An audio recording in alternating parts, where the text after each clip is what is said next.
Hey everyone, Sam here at Model Chile Scale Models, and here is Polar Light's 1:2500 scale USS Discovery from Star Trek Discovery, and I thought this would be a nice little build to do over the Christmas break. Seems like quite a simple construction, and most of the time will be spent applying all of the decals.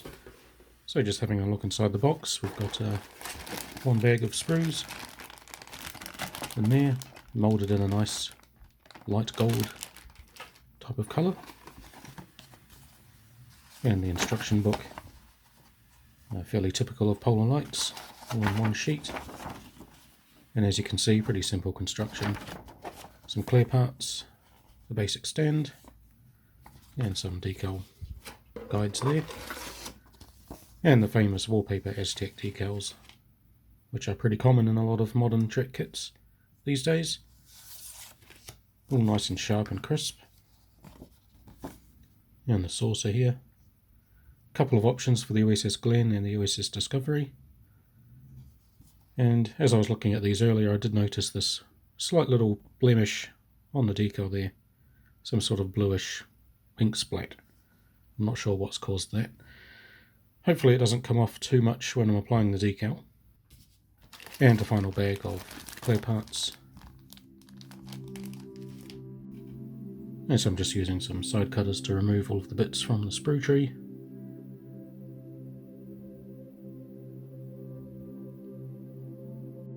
And just cleaning them up by snipping off some of the ends of the sprue.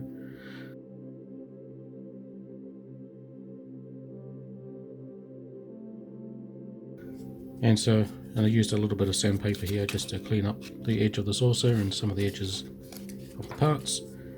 And now I'm going to prime everything using Tamiya's Fine Surface Primer before I start putting it all together. And for the base coat, I'm just using Vallejo Model Air Copper. Just putting that down first over all of the primed pieces.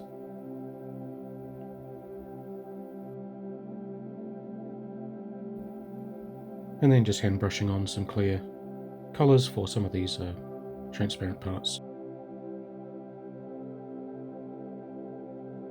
And for the warp engines and the little blue side bits off the deflector, I'm just spraying on some transparent blue. And before I start putting everything together, I'm just going to lighten up the base coat just with a bit of bright brass from Vallejo Model Air.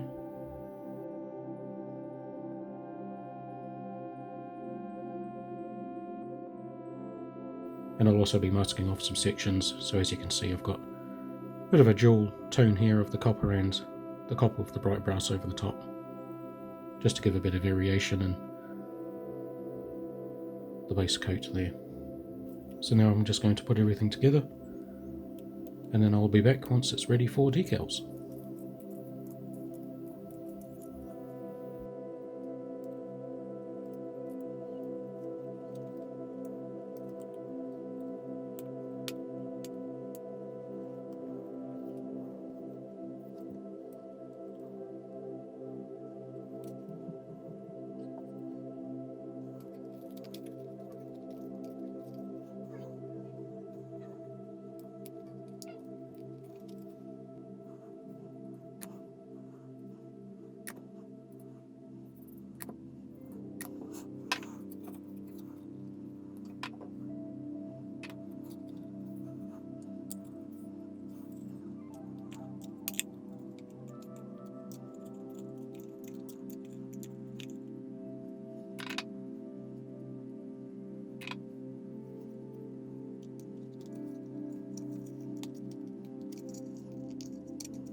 Alright, so I've finished all of the painting. I did a few touch-up areas, especially in the copper sections.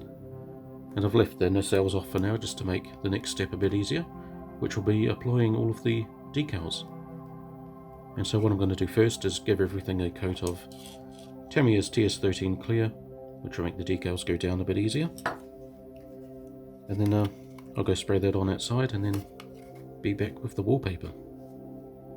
Okay, so now it's time to start applying these huge extensive decals. And I've got my decal applying toolkit all laid out here, so briefly in order of operation I use the sharp hobby knife to cut out the decal on this cutting mat, and then using tweezers applying it to a container of water, and then using a brush applying some microset to the model, which is a setting solution for the decal, so you apply that before you put the decal on, and then using the pointed cotton buds to just manipulate the decal, move it into the right place, and also flatten out any air bubbles or moisture trapped underneath. Then again with a brush, applying some microsol over the top of the decal, and this just helps really soften the decal and makes it conform to all of the grooves and bumps on the model. And then if that doesn't quite work, once the decal is set, I can try a bit of PVA, which is clear and it helps decals really stick down. And this was recommended in one of my previous videos by a commenter. I can't remember your name, sorry, but if you're the one who recommended that, then thank you for that tip. And yeah, paper towel just to help dampen down the decal. And yeah, so that's enough waffling for now, so let's get stuck into it.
Alright, so that's all of the decals gone down, and they've gone down really well with the applications of the microsol.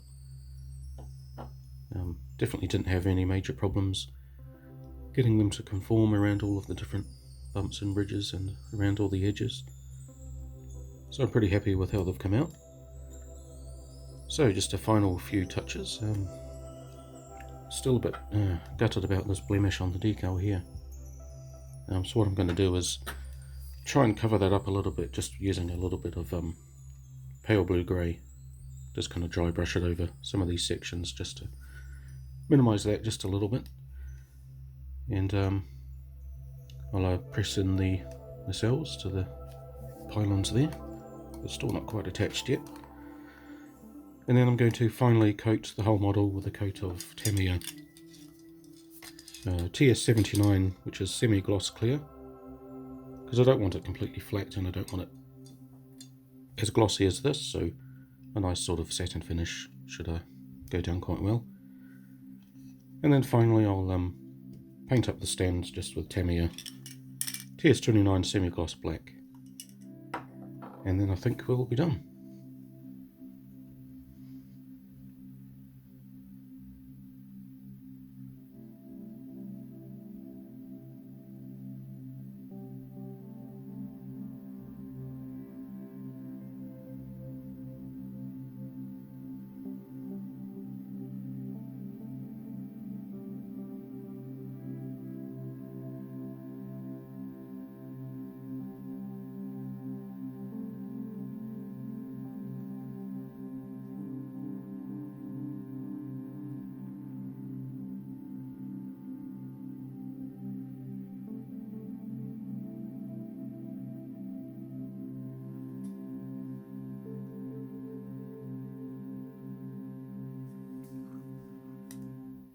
Alright, so here it is, done and dusted, and I think it's come out pretty well. As I said before, the decals went down really nicely with just a few coats of microsol. It was a lot easier than some of the wallpaper Aztec decals that I've done in the past, especially the Refit Enterprise. It was much more hassle than this one. But yeah, the decals behaved really well. None of them cracked up or split. Yeah, and they all wrapped around pretty nicely. They didn't have much shrinkage. And going over the bronze colour, it just makes it really, really nice looking model kit. Even if you're not a big fan of Discovery, I think this is a really nice looking model. It's a good size, good length. It's quite flat, of course, but yeah, it makes a nice change from all of the white and grey starships that I've built previously. And being 1 to 2500 scale, it fits alongside the Enterprise set that I did a couple of years ago. So there it is next to the original Enterprise. And yeah, Discovery has ballooned the ships out quite a bit compared to the old Prime universe, which Discovery should be in. But yeah, the original Enterprise and the Discovery universe is probably about twice as big. So yeah, it's definitely interesting. So even though these are to scale, it doesn't quite look like that, but it is what it is, I guess. And yeah, it's a shame about the blemish on the decal there. I tried my best to cover it up, but I didn't want to paint over too much because I'd start to lose a lot of the detail in that area. I've never quite had a blemish on a decal like that before, so maybe I've just been lucky. And here's the underside.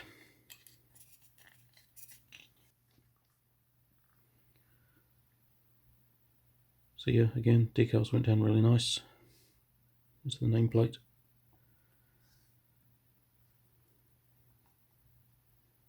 The overall bronze colour is perhaps a little bit too dark and rich compared to the show. As you can see on the box here, it's quite a bit more of a lighter greyish bronze, but I still really like how this looks. Sometimes in the show it really does look a rich bronze. I think it just depends on the lighting and whatever angle it's being lit at. But yeah, so that was another fun little build. Didn't take much construction wise, and painting was pretty simple. As with a lot of these modern Star Trek kits, most of the work comes in the laying all of the decals down. So that's where most of the time went in building this. And yeah, so I've actually got the Enterprise coming up in the near future. So I'll be making another build video for that one. And yeah, so as for this one, I hope you've enjoyed watching. And if you've got any questions, comments, feedback, please leave them below. And I'll get back to you. So thanks for watching, and until next time, Black Alert.